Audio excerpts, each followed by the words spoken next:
Marcos capítulo 14. Vamos a ponernos de pie para darle lectura a lo que hoy corresponde, y es justamente la sección del verso 43 al verso 50, donde tenemos el arresto de Jesús.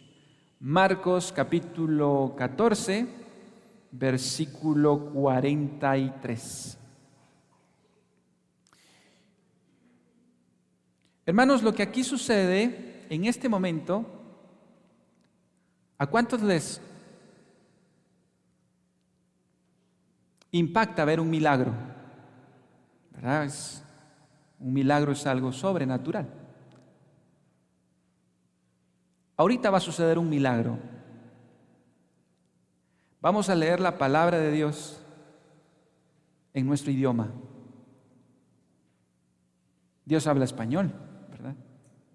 Dios habla muchos idiomas.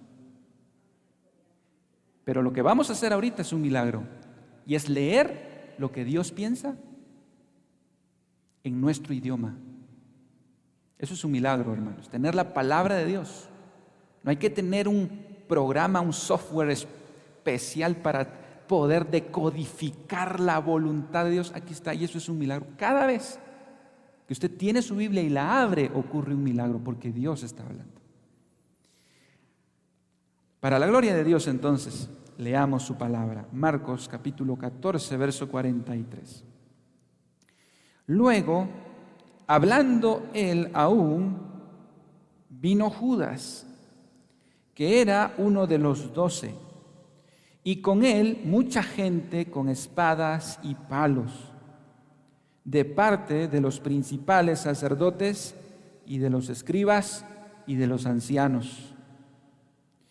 Y el que le entregaba les había dado señal diciendo: al que yo besare, ese es, prendedle y llevadle con seguridad. Y cuando vino, se acercó luego a él y le dijo: Maestro, maestro, y le besó.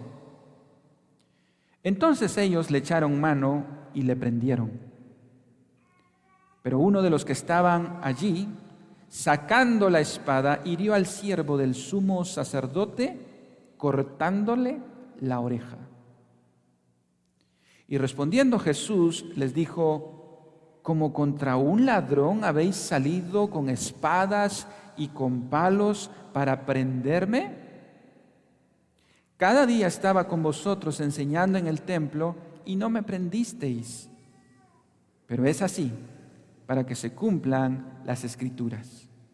Entonces, todos los discípulos, dejándole, huyeron. Padre, no queremos huir esta mañana. Queremos quedarnos contigo. Ayúdanos a buscarte cada día y seguir el camino que Jesucristo nuestro Señor nos ha trazado. Ten misericordia de nosotros. Ilumínanos esta mañana y muévenos al arrepentimiento. En el nombre de Jesús, Señor, lo pedimos. Amén y amén. Pueden tomar su lugar, amados hermanos.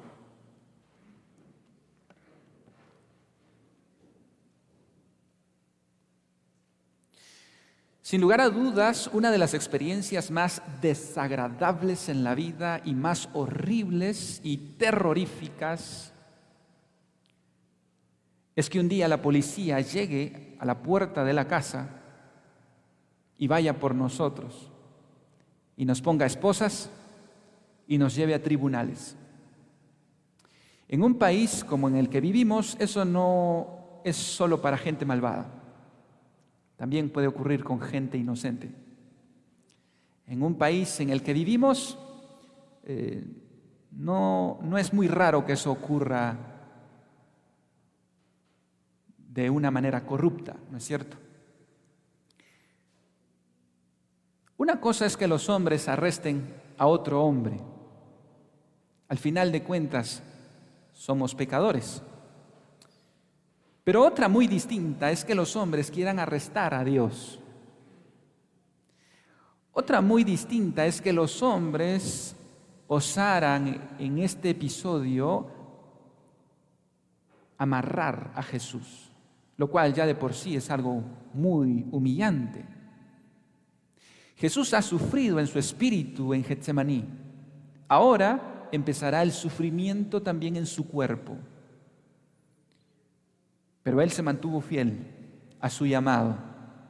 Y Él fue fiel a pesar de que en este momento empezará el sufrimiento físico, sumado al sufrimiento emocional.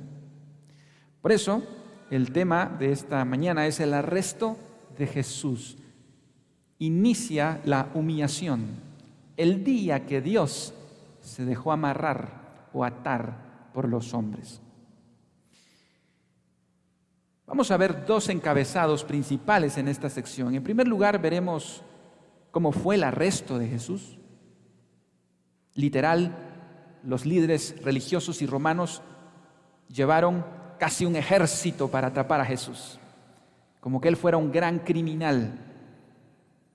Vamos a ver cómo se desarrolló ese arresto, esa noche, esa madrugada de viernes. Y luego el segundo encabezado será ver la reacción de los discípulos al ver que se están llevando a su maestro. ¿Cuál fue la reacción de ellos? Bien, veamos cómo fue el arresto de Jesús, versículo 43. Luego, hablando él aún, vino Judas. ¿Qué era lo que estaba hablando Jesús? Si nosotros recordamos lo que vimos en Getsemaní hace algunas semanas atrás, Jesús estaba pidiendo a sus discípulos que oraran por Él porque sentía una angustia de muerte. ¿Y qué hicieron los discípulos, hermanos? Se quedaron dormidos. Y Jesús va y los despierta y les dice: ¿qué hacen durmiendo? Es hora de orar porque la hora de la prueba viene. Y Jesús vuelve a caer de rodillas ante el Padre, y cuando vuelve a regresar, ¿qué estaban haciendo nuevamente los discípulos? Durmiendo. Y Jesús los vuelve a despertar y vuelve a ir otra vez ante el Padre y empieza a clamar y regresa la tercera vez. ¿Y qué pasaba con los discípulos? Volvieron a quedarse dormidos. ¿Y qué hizo Jesús? Los volvió a despertar. Gloria a Dios, hermanos, que Cristo siempre nos está despertando, de una u otra manera. Jesús nunca nos dejó dormidos. Jesús siempre nos despertó. Cuando nosotros flaqueamos, Él fue fuerte. Él nos animó, Él nos despertó. ¿Cuántas veces usted en su vida cristiana se ha quedado dormido o dormida? Y no me refiero físicamente, porque bueno, también algunos en la prédica también se duermen físicamente, ¿verdad? Pero me refiero a dormidos espiritualmente. ¿Qué significa eso? Quedarnos dormidos en los afanes de este mundo, en el materialismo de este mundo, en el entretenimiento de este mundo. La iglesia cristiana evangélica, en su gran mayoría, está dormida. Pero gracias al Señor, que Él nos despierta y usa situaciones para despertarnos. Y ahora va a permitir una situación que va a tener bien despiertos a los discípulos. Y es una turba con antorchas, espadas y palos. Ahí sí se van a despertar muy, pero muy bien. Pero gracias a Dios, que Él a veces usa circunstancias como palos y armas para despertarnos y volver a Él en oración. La vida cristiana, hermanos, es una lucha por mantenernos despiertos. Este mundo nos quiere dormidos. Dormidos en el entretenimiento, dormidos en el materialismo, dormidos en la moda, dormidos en la cultura. Pero necesitamos mantenernos despiertos. Verso 43, entonces, luego, hablando él aún, vino Judas, que era uno de los 12, y con él mucha gente, con espadas y palos de parte de los principales sacerdotes y de los escribas y de los ancianos.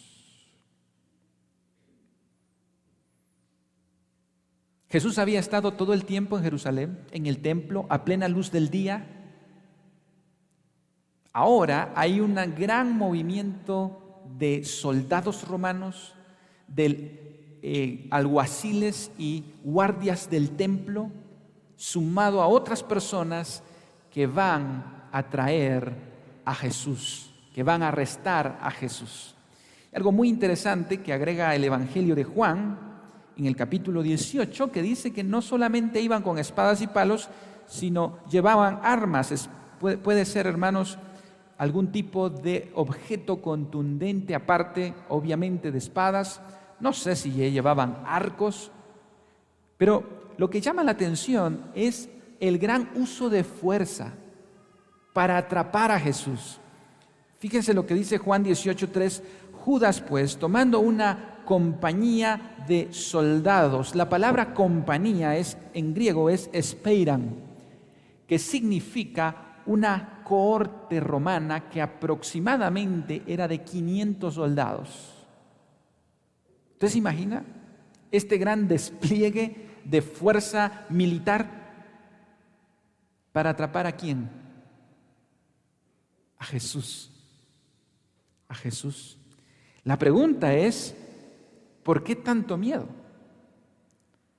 ¿Por qué el uso de fuerza? Llevaban armas, llevaban linternas, llevaban antorchas.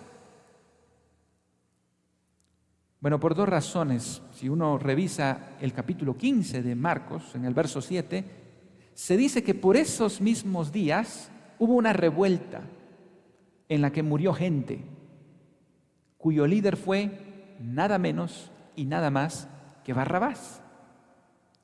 Así es que coincide la revuelta de Barrabás con la captura de Jesús. Y por eso, por la providencia de Dios, Barrabás va a caer a torre de tribunales junto con Jesús. Y usted ya sabe qué va a pasar, ¿verdad? En el juicio con Pilato. Así es que probablemente este despliegue de fuerza militar y de parte de las autoridades religiosas es porque tienen temor de que esto se salga de las manos y se derrame más sangre. Pero ante todo, los líderes religiosos tienen temor de la gente. Ellos no querían que Jesús fuera atrapado en la celebración de la Pascua porque había un fervor nacionalista judío que podía despertar una revolución sangrienta. Así es que por eso van de noche. No quieren que las multitudes se enteren. La pregunta es, ellos tienen un problema. Es de madrugada, no hay servicio de luz pública nocturna. Jesús está en un huerto, en el Monte de los Olivos. ¿Cómo pueden estar seguros de atrapar al hombre indicado? Es de noche, es una multitud y todos se visten casi igual. Así es que Judas se le ocurre la brillante idea de marcar a Jesús para que lo puedan atrapar. Él va a darles una contraseña. Versículo 44. Y el que le entregaba les había dado señal, diciendo: al que yo besare, ese es. Prendedle y llevadle con seguridad. Algunos comentaristas han llamado a esto el beso de la muerte. Un beso.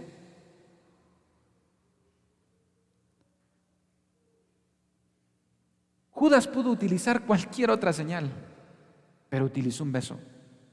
Al que yo besare, ese es Jesús.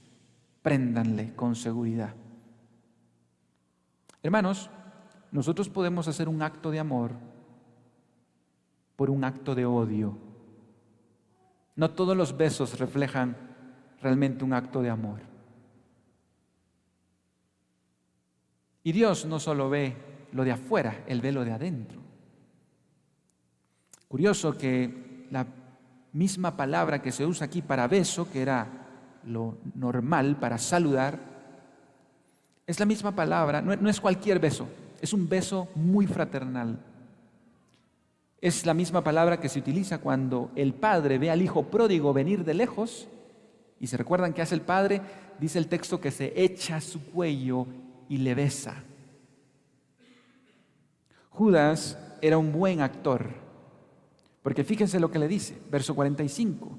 Y cuando vino, se acercó luego a él y le dijo, maestro, maestro, y le besó.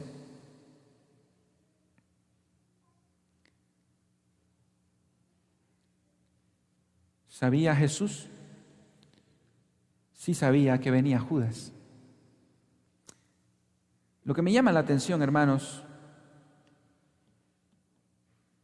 quizás no sea la hipocresía de Judas, sino la humildad y compasión de Jesús.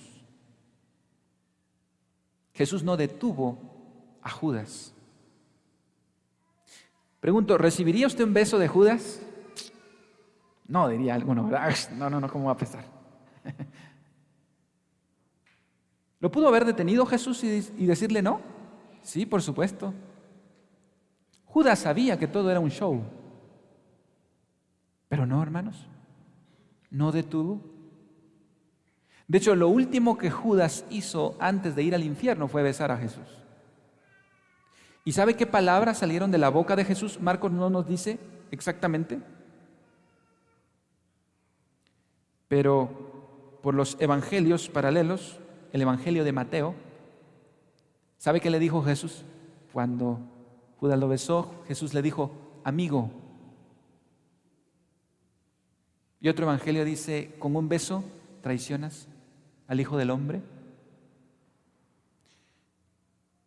Judas recibió gracia hasta el último momento, hermanos. Hasta el último momento. Versículo 46. Entonces ellos le echaron mano y le prendieron. ¿Sabe qué significa la palabra prenderle? En el original es le amarraron. El método de presunción de inocencia se violó. ¿Y sabe qué significa la palabra prender? Fue con violencia, fue agresivamente. Ahorita Jesús empezaba a sufrir físicamente. Después del beso de Judas, que fue la primer burla que Jesús recibió, le caen los soldados romanos, lo amarran. Y hermanos, esto no es algo amable, no es que le dijeron, Jesús, pon tus manos ahí, por favor, te voy a amarrar. Fue con violencia. Y esto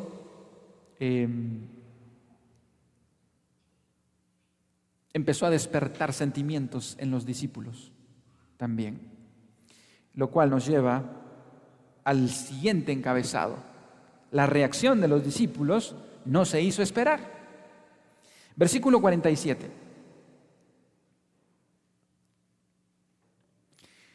Pero uno de los que estaba allí, sacando la espada, hirió al siervo del sumo sacerdote, cortándole la oreja. No hace falta usar mucho la imaginación para saber quién era este, ¿verdad? ¿Quién creen ustedes que fue? Por el Evangelio de Juan sabemos que quien hizo este acto fue Pedro. Pedro sacó su espada y dijo, bueno, yo soy cristiano, pero mi machete no, ¿verdad? Y hermanos, dice que le voló la oreja. Pedro no estaba buscando la oreja, ¿verdad? Así como el tirador de Donald Trump no estaba buscando tampoco la oreja. Pedro estaba buscando la cabeza, pero Pedro era pescador, no era espadachín. Y falló, y este hombre, por los otros evangelios, sabemos que era Malco, uno de los siervos del sumo sacerdote, que ya lo dejaban sin cabeza. Él se jala por el instinto y la adrenalina, y Pedro solo, hermanos, por poco Pedro se vuelve un apóstol vuelacabezas. Por poquito. Pedro tenía algo que demostrar. ¿Se recuerdan? Pedro le había dicho a Jesús, todos se van a negar, todos se van a ir, pero yo no me voy a rajar, sí, como decimos en buen chapín, ¿verdad? Entonces él tenía algo que demostrarle, que ya, Jesús, yo no hablo solo por hablar, ¿verdad?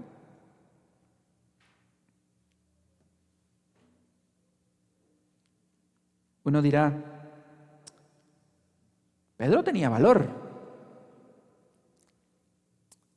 Eran 500 contra uno solito y no tenía más.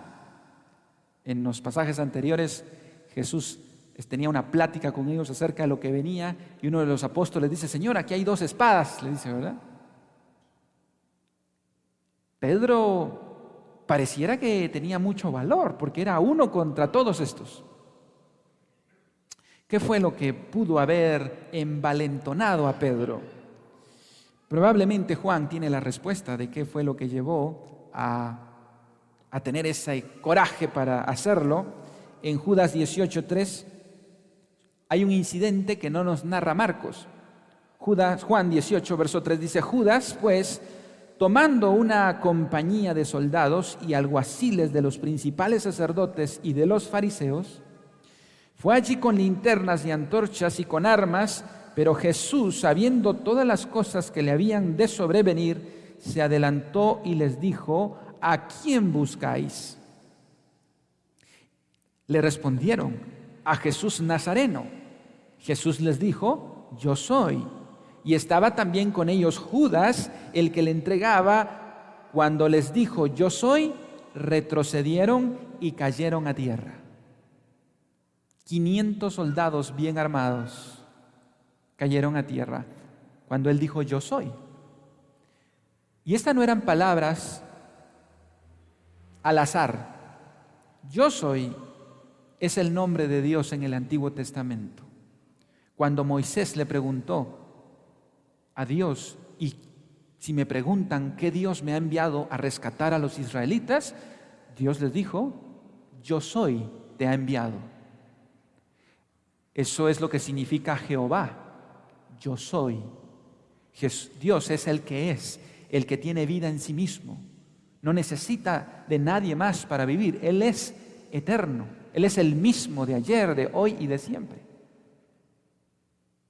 Y cuando Él les dice, yo soy, todos caen. ¿Sabe qué significa eso, hermanos? Es que Jesús tiene el control. ¿Jesús podía fulminar a sus captores en ese momento? Por supuesto que sí. Pero Él voluntariamente está aceptando la copa de la ira de Dios. Así es que probablemente Pedro, cuando vio que todos retrocedieron, pues se animó a sacar el machete, ¿verdad? Porque dijo cualquier cosa, pues Jesús vuelve a hablar y todos se caen.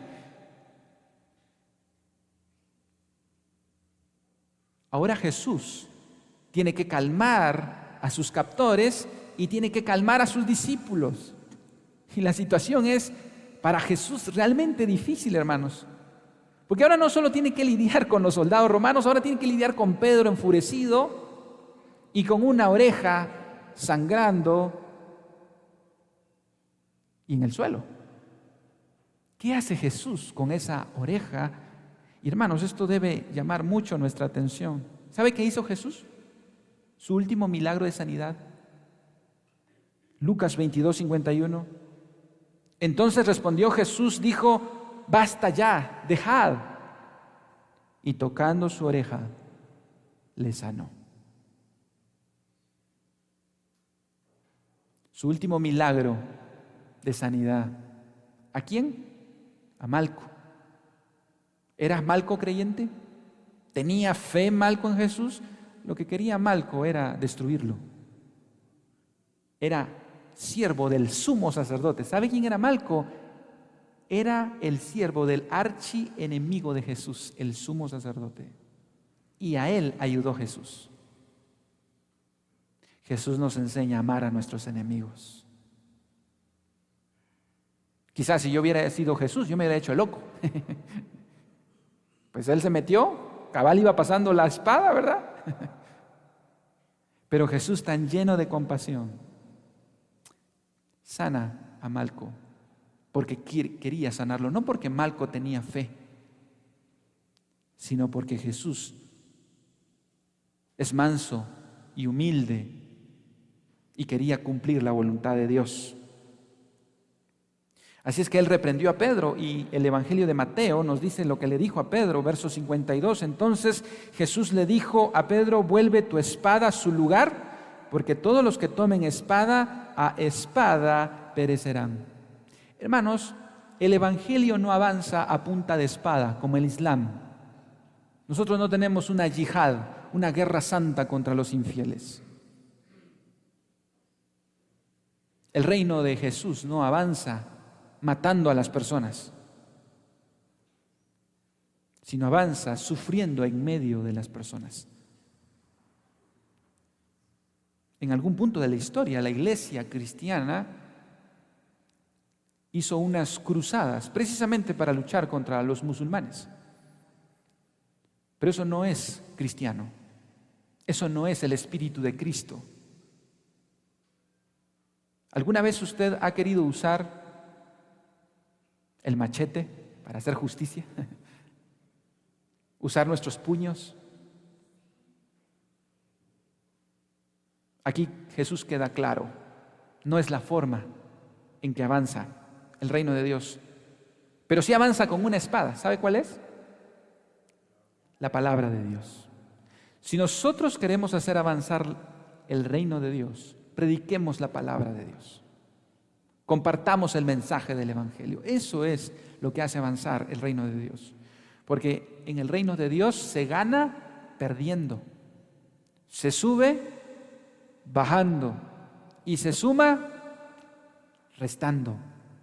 El que se humilla será enaltecido. Ese fue el camino que Cristo nos trazó, hermanos. Así es que cuando venga un malco a quererlo arrestar, porque todos tenemos malcos, ¿verdad? En el tráfico, a lo mejor en el trabajo, a lo mejor usted tenga un Judas en su equipo. ¿Sabe qué? No le saque el machete. Ámelo. Ore por él, porque es el ejemplo que Cristo nos dejó. ¿Podía Jesús fulminar a sus captores? Mire lo que le dice a sus discípulos en Mateo capítulo 26, verso 53. Y esto, hermanos, esto es increíble. La afirmación que Jesús hace. Y le dice: ¿acaso piensas que no puedo ahora orar a mi Padre y que Él no me daría más de 12 legiones de ángeles? Hermanos, eso era ellos estaban en un gran problema. Jesús les dice a sus discípulos: deja la espada. ¿Tú crees que no podría orar? Y en un instante estarían 12 legiones. ¿Sabe cuánto era una legión? 6,000 soldados, 6,000 ángeles. ¿Y cuántos puede pedir Jesús? 12. ¿Sabe cuántos son? 72,000 ángeles que vendrían en un instante. ¿Y cuánto poder tienen de destrucción estos ángeles? ¿Se recuerdan en el Antiguo Testamento? Un solo ángel mató 185,000 asirios en una noche. Uno solo.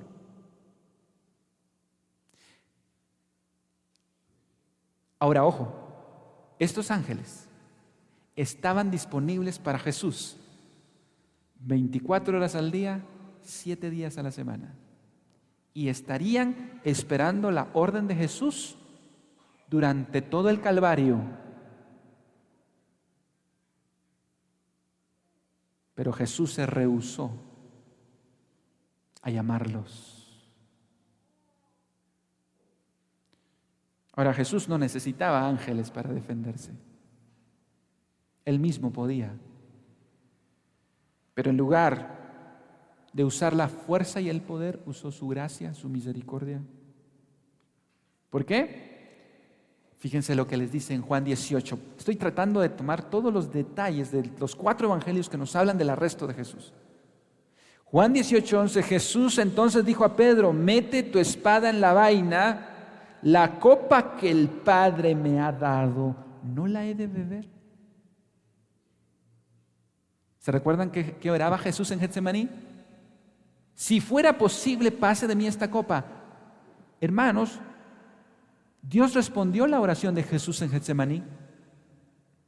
No le quitó la copa, pero le dio la fortaleza para beberla y atravesar esa situación. Jesús le dice a Pedro, ¿no he de beber la copa? Estoy dispuesto. Dios el Padre le dio la fortaleza a Jesús para atravesar esa copa. Versículo 48 y 49, veamos el reclamo ahora de Jesús a sus captores. Marcos 14, verso 48, y respondiendo Jesús les dijo, ¿como contra un ladrón habéis salido con espadas y con palos para prenderme? Cada día estaba con vosotros enseñando en el templo y no me prendisteis, pero es así para que se cumplan las Escrituras. Hermanos, aquí encontramos un principio que nos va a salvar la vida cristiana. Yo quisiera que lo escucharan con mucha atención. En cierta ocasión, David iba con la autoestima hasta el suelo. Iba de bajón. Las cosas estaban saliendo terriblemente mal. Su hijo, Absalón, lo quería matar. ¿Se imagina usted lo que su hijo a usted lo esté persiguiendo para matarlo? Y David dice, yo no quiero matar a mi hijo, yo no me voy a poner a pelear con mi hijo. Él quiere el trono, que se quede con él. Y David sale huyendo, humillado. Hay líderes políticos que no quieren dejar el poder. David dijo, yo prefiero dejarlo. Y se va, hermanos, con sus hombres de guerra, llorando, frustrado. Y de repente, Simei, un familiar de Saúl, la guinda del pastel. ¿No es cierto que a veces nos sentimos así como David, hasta el suelo, y para ajuste de males aparecen los Simeis? ¿Y sabe qué hace Simei? Empieza a agarrar piedras y polvo y le empieza a tirar a David. Y empieza, sí, sos un desgraciado, por eso es juicio de Dios lo que te está viniendo, ojalá y te maten, le dice. Y le empezó a tirar piedras. Y entonces, porque siempre hay Pedros, ¿verdad? Uno de los generales de David le dice, mi señor, déjeme que le quite la cabeza a este perro muerto. ¿Y sabe qué le dice David? Le dice lo mismo de alguna manera que Jesús. Le dice David a Simei, mira, déjalo. Esto Dios lo está permitiendo con un propósito.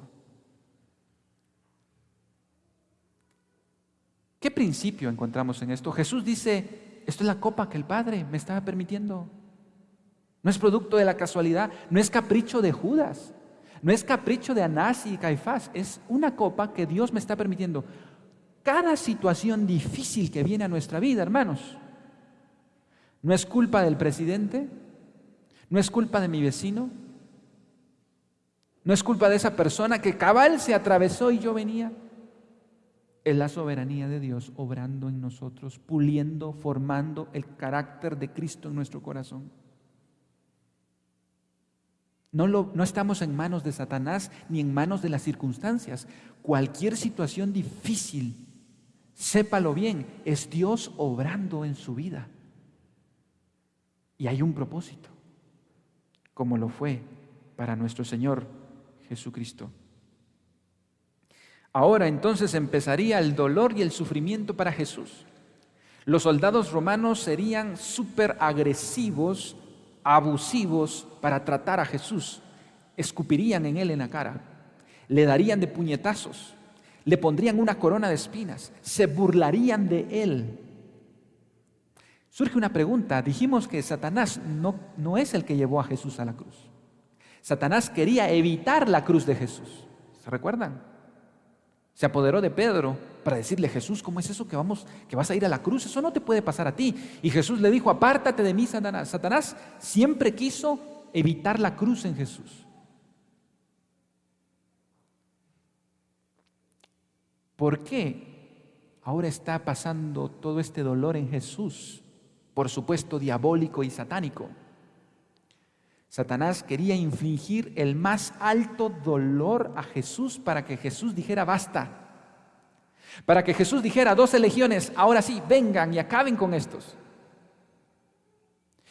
Satanás tenía solo unas cuantas horas para machacar a Jesús y que él dijera: me rindo, no aguanto, no voy a la cruz.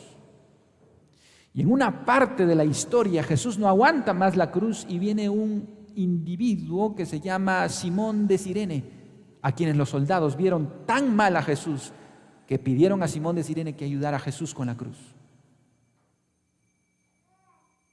Satanás esperaba que en algún momento del Calvario Jesús se rindiera.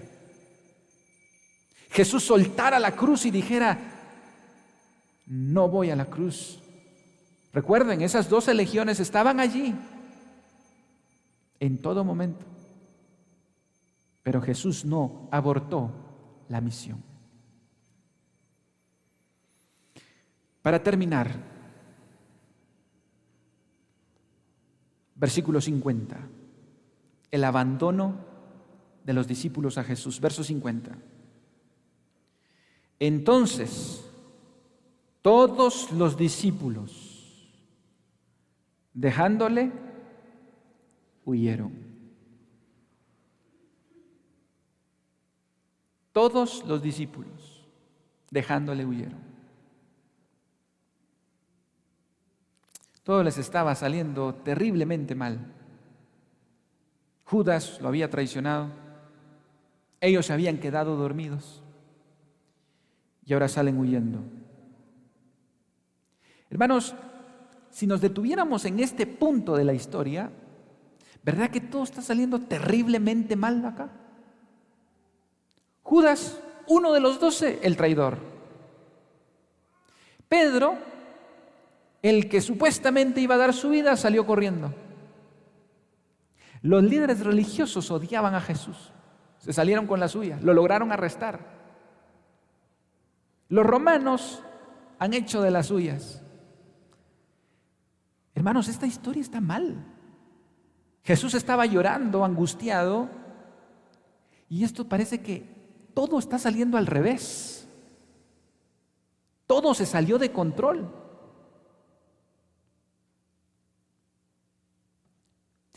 Pero ¿sabe qué aprendemos en los evangelios? Todo está saliendo justo como lo planeado. Hermano, déjeme decirle que va a llegar un momento en su vida cristiana que todo va a salir al revés. Que sus mejores amigos lo van a abandonar. Y que va a haber muerte. Y que parece que las promesas de Dios no se están cumpliendo. Y es más, parece que Dios lo abandonó. Estos hombres huyeron, pero estuvieron ahí. Pero ya no pudieron más. Ellos querían un Mesías que trajera gloria, poder, honra. Ahora tienen un Mesías amarrado. Un Mesías que no quiere defenderse. Pedro dice: por lo menos le volé la oreja y tú se la vuelves a pegar. Todo está saliendo mal. Hermano, créame, un día todo va a salir mal en su vida. Y eso es parte también del plan. Y cuando eso suceda, recordemos, todo está saliendo bien. Cuando todo le empiece a salir al revés y cuando el sufrimiento toque a la puerta, recuerde, está en el lugar correcto. Vamos bien. Ni siquiera Juan el Bautista pudo salirse de eso. Predicó el Evangelio, preparó el camino de Jesús. ¿Y cuál fue el resultado? La cárcel. Y estando por varios meses en la cárcel, manda a preguntar a Jesús. ¿Se recuerdan la pregunta de Juan? En el capítulo 1 de Marcos. Le dice a uno de sus discípulos, anda a preguntarle a Jesús, ¿eres tú el Cristo o esperaremos a otro? Porque yo no miro que tú estés... La pregunta era, ¿será que me equivoqué de Mesías? ¿Será que me equivoqué de Jesús? Hermano, un día llegará en que usted se pregunte también. Pero recuerde, Dios escribe derecho en medio de líneas torcidas. Y en medio de todo lo torcido que está haciendo este juicio y este arresto, en todo lo corrupto, Dios sigue escribiendo derecho. Todos huyeron. Le pregunto en esta historia, hermano, para terminar, ¿qué hubiera hecho usted? Hermano, yo sí voy con Pedro y saco mi machete también, ¿verdad? Yo sí no me hubiera dejado. Pues ¿sabe qué? Paradójicamente, irónicamente, mejor dicho, aparece usted y aparezco yo en esta historia, reflejado en este jovencito del verso 51. Ahí está usted, ahí estoy yo. Vamos al versículo 51. Pero cierto joven le seguía, cubierto el cuerpo con una sábana, y le prendieron, mas él, dejando la sábana, huyó desnudo. Y uno dice, ¿y este joven, y este cuate de dónde salió, verdad?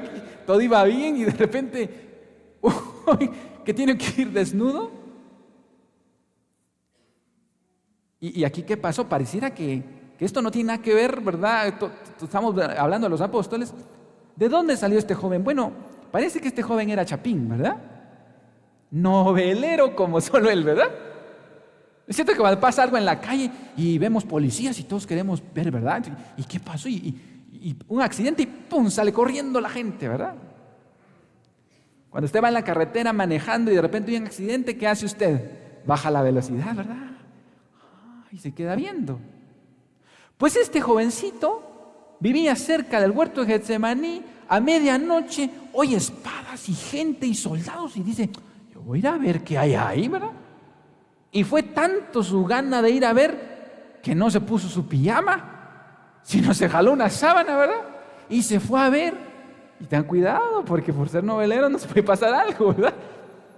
De repente se dan cuenta, de alguna manera, que este tiene algo que ver con Jesús, que era un seguidor de Jesús, y lo agarran, y él dijo, más vale aquí corrió que aquí murió, y se zafó de la sábana y se fue huyendo desnudo. Eso quiere decir en ropa interior.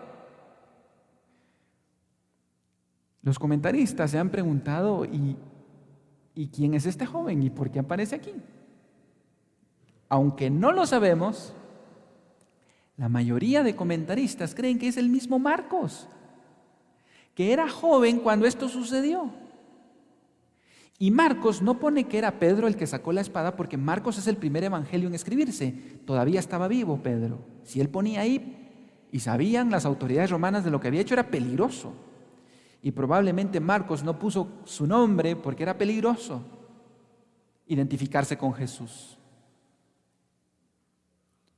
Pero si esto fuese cierto, cuando lleguemos al cielo le vamos a preguntar a Marcos, ¿verdad? Oye, Marcos, ¿eras tú aquel que salió sin sábanas ahí, verdad? Pero ¿sabe qué nos está diciendo Marcos aquí?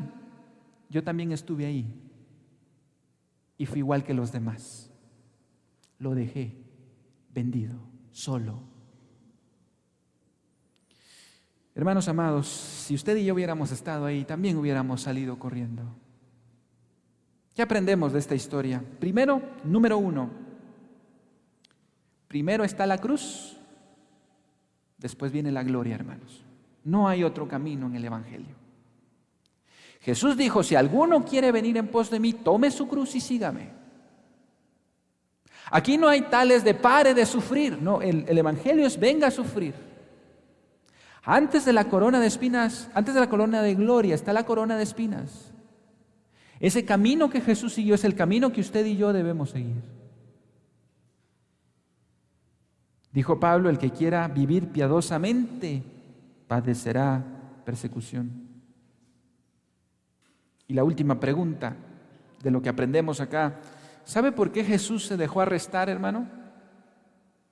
Y hay un incidente en Juan 18 que nos dice algo tan especial del corazón de Jesús. Capítulo 18, verso 6. Cuando les dijo yo soy, retrocedieron y cayeron a tierra. Volvió pues a preguntarle, ¿a quién buscáis? Y ellos dijeron, a Jesús Nazareno.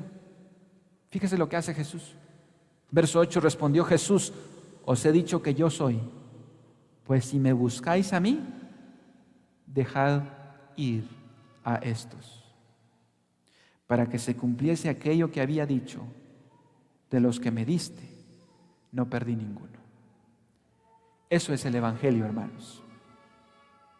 Que Cristo dijo, tómenme a mí y dejen ir a Él, a Él, a Él y a Él. Él tomó nuestro lugar. Él es el Cordero que fue sacrificado por usted y por mí. Hermanos, a Él no lo arrestaron. Él fue voluntariamente a beber hasta la última gota la copa de la ira de Dios, por amor a usted y por amor a mí. Vamos a ponernos de pie. Amado Padre, gracias por tu palabra. Aún en el momento más vergonzoso, humillante, blasfemo, tú cuidaste a tus débiles, asustados y confundidos discípulos. Cuando se quedaron dormidos, los despertaste. Cuando fueron agresivos, los calmaste. Y cuando tuvieron temor, los abrazaste y les diste fortaleza. Gracias, Jesús, por hacer lo que para nosotros era imposible. Gracias, Jesús, por recibir los golpes en tu cara, que eran para mí. Gracias por recibir la cruz en tu cuerpo, que era para mí. Por tus llagas fuimos nosotros curados. Bendito sea tu nombre, Rey de reyes y Señor de señores. En tu nombre te damos la gloria y nos rendimos a ti, nuestro buen Jesús. Amén y amén.